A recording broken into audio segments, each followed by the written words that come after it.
Saya sebenarnya sih orang yang gak usil ya, orang mau melakukan apa aja masa bodoh lah gitu kan. Tapi ketika ada rekan saya sesama pengacara yang nyeleneh gitu kan, yang ikut campur urusan orang, mau nggak mau saya luruskan juga gitu, karena kan sesuai dengan kapasitas saya sebagai Presiden Artis Republik Indonesia ya, Perari, yang di-SK-kan oleh Kemenkumham. Artinya tugas kami juga membina para artis. Cuman cara membinanya dari segi apa dulu kan gitu. Kita lihat juga dari case yang sedang kita lihat, yang sedang kita bahas. Masalahnya Sanas dengan Randy ini kan, Randy kalau nggak salah ya. Iya. Pokoknya Randy ini kan dia melakukan, dituduh melakukan amoral oleh Farhad Abbas, sehingga bahkan Farhad Abbas menyatakan bahwa keluarganya pun akan disomasi karena tidak membina Sanas ya. Mungkin termasuk Raffi Ahmad gitu kan, atau ibunya Raffi Ahmad kan gitu. Jadi kan ini jadi nyeleneh bawa-bawa keluarga gitu. Raffi Ahmad nggak tahu masalahnya gitu kan. Ibunya Raffi Ahmad juga nggak tahu masalahnya, kok disuruh ikut bertanggung jawab masalah Sanas yang melakukan amoral gitu. Tapi kalau seandainya tindakan amoral ini dilakukan oleh Sanas benar-benar, sejauh mana? Lantas siapa yang dirugikan oleh Sanas? Gitu loh. Apakah Farhad Abbas? Kalau berbicara masalah pendidikan, edukasi kepada masyarakat agar artis itu tidak melakukan tindakan amoral, saya rasa perlakuan atau tindakan amoral itu dilakukan oleh banyak orang ya, selain artis juga banyak pejabat, bahkan masyarakat kalangan bawah pun sering melakukan amoral dan muncul di TV. Tapi kenapa harus menyerang Sanas dengan bertubi-tubi, bahkan saudaranya seperti Raffi Ahmad, bahkan ibunya suruh bertanggung jawab atas ketidaktertiban atau ketidakbaikannya moral daripada Sanas kan gitu. Image yang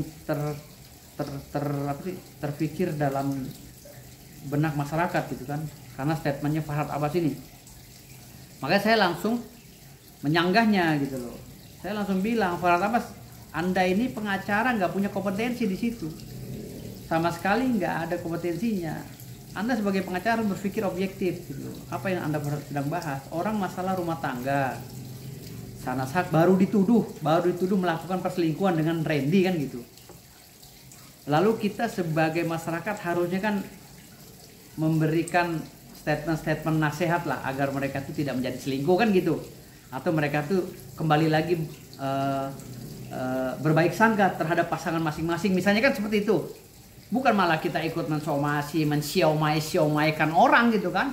Orang disiomai kan, jadi orang jadi kesel gitu kan. Artinya di sini orang boleh aja kita siomai-siomain orang gitu, tapi jangan sampai kita melihatnya ini jadi konyol gitu kan. Saya melihatnya juga Farhad Abbas ini nggak punya kapasitas untuk itu. Apalagi dia berbicara masalah artis, dia pengacara. Dia urus aja beracaranya gitu kan, nggak usah ngurus artis gitu. Kalau artis itu urusan saya, karena saya ini kan presiden artis, saya punya hak gitu loh. Jadi abang di sini sebagai presiden melindungi apa gimana bang maksudnya nih bang? Loh, saya jelas melindungi dong artis, gitu, public figure. Kan selama ini kan banyak public figure itu yang ditekan ya, ketika ada masalah disiomai lagi oleh mereka-mereka ini yang mengaku pakar hukum lah, inilah itu. Jadi kompetensinya apa? Masalah itu nggak pernah selesai. Oke, melindungi, tapi kan maksudnya jadi di sini mereka itu melakukan sebuah kesalahan bang, tapi akhirnya jadi abang terkesan membela kesalahan mereka bang. Bukan gini. Bukan. Orang bersalah atau tidak itu harus ada putusan hakim ya yang inkrah. Oke. Ya kan? Tapi kalau baru siomai doang nggak usah menjustifikasi, apalagi sampai menuduh keluarganya tidak mengajari Anes dengan akhlak yang baik kan gitu, misalnya gitu. Yang mengajari Sanas itu tidak berakhlak yang baik, itu jangan gitu loh. Kalaupun mau berbicara masalah artis, izin dulu dengan saya ini presidennya gitu loh. Lu mau kritik artis, izin dulu sama gue, karena gue yang bina mereka. Gue ditunjuk oleh menteri loh, di Kementerian Hukum dan HAM gitu loh. Jadi kalau berbicara masalah artis, lu mau nyinggung artis, ngomong dulu sama gue presidennya nih, presiden artis Republik Indonesia. Jangan sembarang ngomong gitu. Nah, artinya di sini walaupun dia pengacara kapasitasnya dan ada hak mengawasi ya.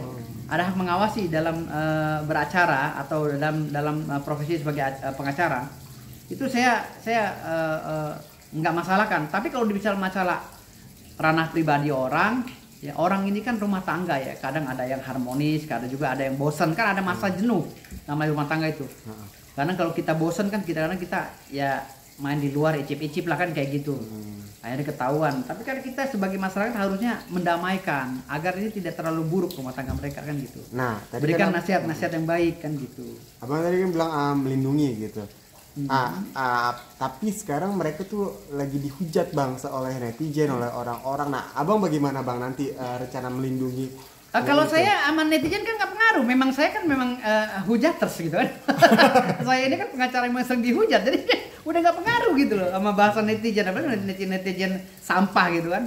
Jadi saya ini udah lama banget bergelut di dunia artis itu, dan sekarang saya menjadi ketua artis Republik Indonesia, presiden artis, dan saya membina mereka tuh capek banget dari orang-orang yang memang karena gini, banyak artis ini ketika ada masalah langsung dimanfaatin sama orang untuk dicari panggung, ya kan? Kasus narkoba yang belum tentu terbukti, akhirnya digoreng, banyak orang masuk situ, akhirnya ikut naik. Yang ikut itu jadi artis dadakan, punya skill enggak atau jadi artis dadakan, gitu. Punya skill enggak atau jadi artis dadakan, jadi youtuber dadakan, jadi Instagram dadakan, sifatnya temporary kan sementara gitu. Ya nggak ubahnya sama saya gitu. Sebagai presiden artis, setiap ada masalah saya pasti ada yang nimbrung tuh. Barisan kecoa-kecoa got tuh pasti nimbrung. Pasti ikut nimbrung, ingin viral gitu. Padahal nggak ada kapasitasnya mereka untuk bicara itu. Sama seperti itu. Jadi untuk saudara Farhad Abbas, sudah selayaknya saudara ini menjadi pengacara yang yang berjiwa besar lah. Jadilah godfather gitu kan, pemimpin bagi anak bangsa yang lainnya. Kalau mereka itu ada kesalahan dan kekhilafan, berilah nasihat-nasihat yang bijak, yang elok gitu loh.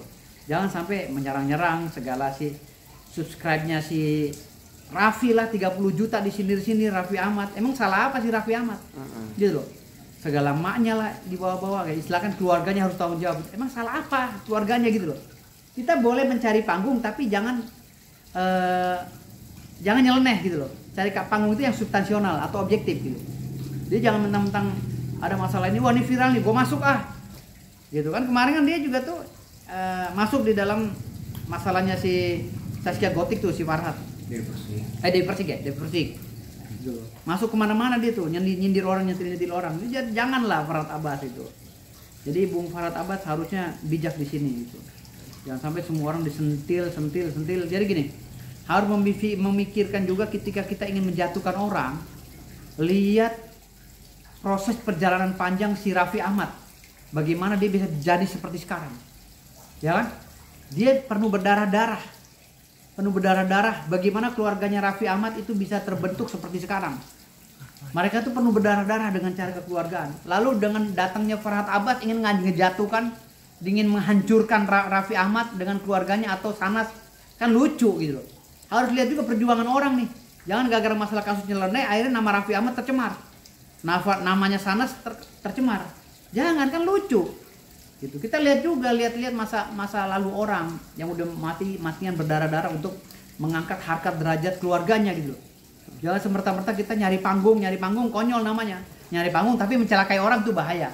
Tapi kalau secara point of view abang gitu di kalau point of view Lady sama JJ di mata abang itu seperti apa sih bang sebagai korban selingkuh lah bang? Ini gini bang, abang garis benang merah itu. Abang melihat kasus ini dalam arti kesimpulan kan karena Randy ini kan udah mengakui bahwa benar dia selingkuh. Abang melihat itu bagaimana sebagai kacamata abang sebagai pengacara? Kebenaran selingkuh itu dari mana? Dari Randy sendiri sudah mengakui. Randy sudah mengakui. Ya tinggal keputusan mereka mau cerai atau nerusin kan gitu, simple. Itu bukan ranah kita kan, saya bilang sekali lagi, rumah tangga semua orang itu ada di dalam rumah tangganya sendiri. Bukan kita sebagai hakim. Kalau mereka mau memutuskan semua perkaranya, tinggal ke pengadilan agama. Daftar gugatan cerai, selesai, tinggal cari pasangan baru lagi, nikah lagi. Kan itu hal simple sebenarnya, nggak perlu dibesar-besarkan karena itu ranahnya pribadi. Tapi mungkin kalau dari point of view-nya Lady sama JJ itu sebagai korban gimana sih bang menurut abang? Ya kalau menurut saya kalau mereka memang udah jodoh, kawin juga aja lagi ngapain? Pusing amat, ya kan? Simple.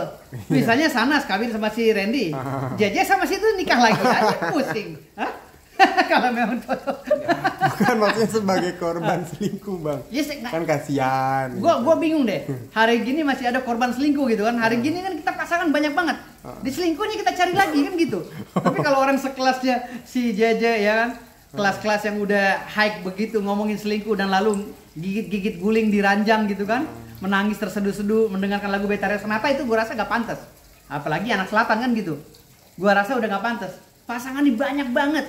257 atau 267 juta manusia, separohnya cewek. Hah? Separohnya cewek, dari cewek itu separoh lagi tuh anak muda. Masa iya lu mati gara-gara cewek satu gitu kan, atau cowok satu? Tapi mereka maksudnya kan public figure, Bang. Ada di sini kan kayak Sahnas sama Randy kan public figure gitu. Iya. Dan juga banyak dipanuti banyak orang gitu kan, Bang. Mereka juga punya banyak fans. Mereka dapat endorse karena followers mereka banyak gitu, Bang. Apakah salah gitu kalau publik meminta pertanggungjawaban moral dari mereka, Bang? Gini. Kan gue udah bilang. Ada nggak undang-undang yang mengatur bahwa setiap orang di dalam rumah tangga itu, kalau dia cerai lalu diwawancara TV lalu harus mempertanggungjawabkan moralnya kepada masyarakat? Ada nggak undang-undangnya? Gue tanya dulu. Kalau itu saya belum memahami. Aturannya ada nggak? Kita bicara aturannya karena hukum Indonesia tercatat dan tertulis. Jangan bicarakan opini. Ya, ada nggak aturan yang mengatakan bahwa hey lu public figure, kalau lu berbuat nggak benar dalam TV dunia medsos, lu harus bertanggung jawab secara moral. Nih ada undang-undangnya nomor sekian, ada nggak? Nggak ada kan? Selama itu nggak ada, cuekin aja. KPI, Bang. Apa? Komisi Penyiaran Indonesia? Ya, itu ranah KPI. Kalau gue udah nggak bisa ngomong lagi. Kalau KPI bilang ini nggak boleh tayang di sini ya oke. Itu udah benar. Tapi kalau selama untuk pertanggungjawaban moral kepada masyarakat, undang-undang nggak ada, nggak usah. Tapi kan masyarakat pengen tahu, Bang, ya kan, dengan kasusnya ini, karena dari pihak cowoknya sendiri sudah mengakui. Masyarakat pengen. Suara lu kecil amat ke dia lagi. Tapi masyarakat kan pengen tahu juga gitu Iya. loh. Maksudnya dari pihak sana sendiri juga harus up ke media gitu, benar atau tidaknya. Jadi itu pembuktian bahwa faktanya jelas gitu loh. Masyarakat pengen itu, dan abang itu melihatnya gimana gitu loh, dalam segi harus tampil apa gimana? Iya, gitu. lagi-lagi kan gue bilang tadi hak prerogatif mereka, pasangan mereka gitu loh. Kalau sekiranya si public figure ini merasa perlu mengklarifikasi, ya silahkan keluar ke publik, ya kan, bikin konten-konten agar menjelaskan ke masyarakat, mencerahkan kepada masyarakat. Tapi sekiranya nggak perlu pun ya nggak masalah, toh dia nggak bakal mati juga. Gitu loh, nggak minta maaf sama netizen juga nggak mati kan gitu. Dia tetap cari makan, dia tetap cari duit kan gitu. Sama aja sama seperti gue.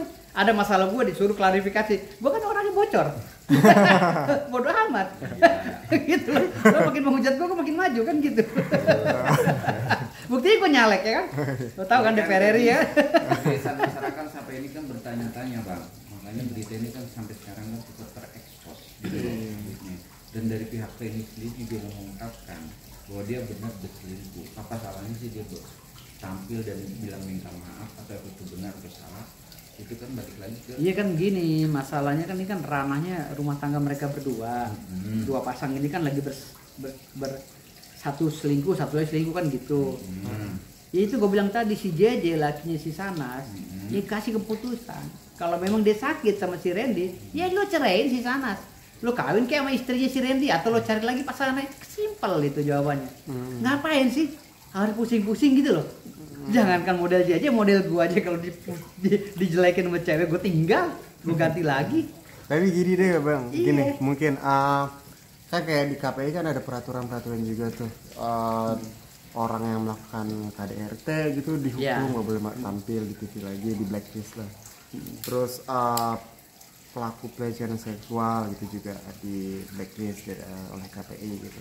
Kalau abang setuju gak kalau pelaku selingkuh di blacklist juga? Ya gue tanya lagi sekarang, masalahnya di KPI itu ada nggak undangannya? Ada undang-undangnya, peraturannya, regulasinya ada nggak? Selama di KPI itu nggak ada regulasinya, gue rasa mentah itu. Beda 3 bulan. Hah? Beda 3 bulan ada undang-undang. Semuanya tergantung daripada KPI. Yang pertama, ada undang-undang apa enggak? Yang kedua, kalau ada undang-undangnya KPI berani apa enggak?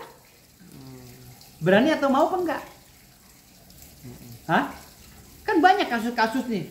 Kasus-kasus di Indonesia ini yang masuk media sosial yang seharusnya artis-artis yang ngaku artis atau selebgram yang udah nggak pantas dan layak masuk ke media sosial, tapi sama KPI dibiarin aja. Banyak kok. Jadi tergantung nih. KPI mau ngapain nih? Kalau KPI-nya dapat amplop gede, gue rasa nggak ditayangin kan gitu. Iya. Tapi kalau KPI-nya dapat amplopnya nggak dapat amplop, gue rasa tayang. Misalnya gitu. Kan ini misalnya kita bisa. Ini Indonesia coy. Gitu loh. Tergantung dari KPI-nya. KPI mau nggak menjadi pengawas penyiaran itu? Kadang-kadang oknumnya ada. Gitu. Banyak kok artis-artis yang sekarang ini masih beberapa kali tayang, padahal orang udah setengah mati, ribut-ribut. Tapi kan ada inisial R, artis itu kan sampai sekarang nggak pernah kritik. Dan dia juga berkomentar, kenapa saya kok dimati? Iya kan gue udah bilang, ada yang kan gue bilang nih, bukan berarti KPI itu begitu. Tapi ini Indonesia. Kita jangan menutup diri, bukan berarti KPI itu seperti itu apa yang gue omongin. Artinya di sini KPI itu tergantung. Kalau dia mau melarang Sanas dan lain-lainnya ini untuk tayang di TV atau di media sosial, ada undang-undangnya nggak? Yang kedua, ada nggak keberanian KPI untuk itu? Gitu. Artinya seperti itu. Balik lagi nih ke Farhad Abbas dengan komentar yang kayak gitu gimana bang? Ya kan tindak lanjutnya sebagai abang juga pengamat juga. Ya kan dalam arti kata artis senior lah. Iya, seperti yang gue bilang tadi, Farhad Abbas ini kan nggak punya kompetensi di dunia artis. Betul. Gitu loh. Dia LSM juga enggak kan gitu. Kalaupun memang pengawasan harusnya di bidang hukum kan gitu. Walaupun itu juga di bidang hukum gitu, tapi kan nggak ada kompetensi untuk mengkritik-kritik artis, apalagi mensiomasi gitu kan. Itu nggak ada kompetensinya Farhad Abbas untuk berbicara seperti itu. Apalagi nyeleneh sampai semua keluarganya mau disomasi katanya, karena tidak mendidik Sanas dengan baik. Moralnya kan ini sama dengan bukan mengkritik tapi semi menghina keluarganya Raffi, seakan-akan Raffi Ahmad Sanas ini tidak terdidik sejak kecil oleh ibunya misalnya kan gitu. Sama dia seperti gitu, lempar omongan itu. Gitu. Dan dia bilang nggak membedakan ke mau sultan kayak mau apa nggak ada urusan. Iya, hukum itu memang begitu. Benar. Kalau dia melanggar mau sultan mau apa nggak ada urusan, sikat semua. Begitu. Jadi kesimpulannya Randy sama Sahnas itu nggak perlu dihukum ya bang? Iya kan gue bilang, sekarang yang masuk ke hotel mereka berdua, ya kan? Yang seneng mereka berdua, yang sakit hati kan pasangan mereka berdua, yang harusnya melapor ya pasangan mereka berdua gitu loh. Jadi ngapain si Farhad Abbas ribut-ribut masalah hubungan dia sama Sanas? Gitu kan? Randy sama Sanas, ngapain si Farhad ribut-ribut? Yang masuk ke hotel kan mereka berdua, si Sanas sama Randy. Yang dengar selingkuhnya Sanas sama Randy bikin sakit itu kan pasangan mereka berdua juga. Ya tinggal mereka serahin ke mereka berdua, mau ke KUA atau pada mau misah, cari jalan lain. Maksudnya tetap akur tapi pindah rumah misalnya karena malu sama masyarakat misalnya. Ya kan ada banyak pilihan gitu. Gua rasa terlalu lebay lah Farhad Abbas sampai seperti itu gitu, ngegunjing-gunjing keluarga orang itu terlalu lebay. Tapi banyak pakar atau tanda kutip mengatur juga banyak berkomentar kalau ini tidak diproses akan terjadi sama orang lain menggampangkan sesuatu itu dalam tanda kutip publik figuran untuk mencontohkan orang lain melakukan itu bang. Lah iya, makanya kalau mau diproses, proses apa? Sanksi sosial sudah, Farhad Abbas sudah negur, kan gitu. Sanksi pidana atau perdatanya, ya siapa yang dirugikan? Ini kan delik aduan absolut, bukan relatif, gitu. Kalau delik aduan absolut harus korbannya melaporkan istrinya atau suaminya mereka berdua yang selingkuh, gitu. Lah kalau Farhad Abbas emang simpannya Sanas, jangan bini keduanya Sanas si Farhad Abbas, makanya ngomel-ngomel gitu. Jadi intinya di pansos. Nah, pansos lah, menurut gua pansos ujung-ujungnya. Tapi ada kayak mungkin tantangan tersendiri buat Farhad gitu bang? Apa gitu? untuk menilai kasus-kasus yang tergolak selama ini bang harus Ya kalau Farhad Abbas tetap nyerang Sanas ya gue kalau dibutuhkan oleh Sanas gue siap jadi pengacaranya, gue perang sama Farhad Abbas, gue fight, gue perang sama Farhad Abbas, siap. Iya, perang hukum. Oke. Ya. pencalonan sendiri bang, abang berkomentar ini ada pengaruh nggak nanti ke depannya bang? Pencalonan saya, untuk pencalonan saya sebagai anggota DPR RI belum berpengaruh karena belum ada DCT kan, bulan 9 baru DCT. Jadi kalau bulan 9 nanti saya akan berbuat yang semanis mungkin, ya tutur kata yang semanis mungkin agar masyarakat tertarik kepada saya dan mencoblos saya. Maksudnya Iya. abang itu kan nanti kalau maju jadi anggota DPR dengan kasus-kasus gini abang akan nanti dirapatkan nggak di DPR gitu loh, untuk pembahasan yang kayak gini. Ya, kalau DPR RI itu kan membahas masalah yang besar-besar ya. Kalau ini kan masalah bukan masalah receh juga ya, masalahnya harus ada gitu. Penting atau enggak, misalnya saya di Komisi 3 bidang hukum. Penting atau enggak sih dibuatkan regulasinya nih? Ya kan? Agar orang-orang yang selingkuh ini tidak boleh lagi tayang di TV, atau agar orang selingkuh ini dibuatkan undang-undang baru, dibuatkan sanksi hukum yang berat, kan gitu. Penting nggak sih? Nah, itu bahan saya di DPR nanti. Tapi kan dari sisi latar belakang ini kan seorang artis bang, untuk orang lihat, maksudnya ini kan contoh bang, dia kalau figuran abang itu sebagai nanti ketika jebol ke DPRD gimana? Hukum itu kan berlaku untuk semua orang, tidak membedakan kasta, tidak membedakan strata seseorang. Hukum itu berlaku. Apabila dia melakukan tindakan amoral, itu berlaku juga pada orang yang kastanya rendah dan kasta tinggi, kan gitu. Jadi nggak bisa disebut artis ini harus dihukum lebih berat karena dia nggak bisa itu. Karena kita harus menerapkan hukum itu dengan seadil-adilnya. Gitu. Jadi equality before the law. Tapi visi misi abang di DPR kira-kira apa bang?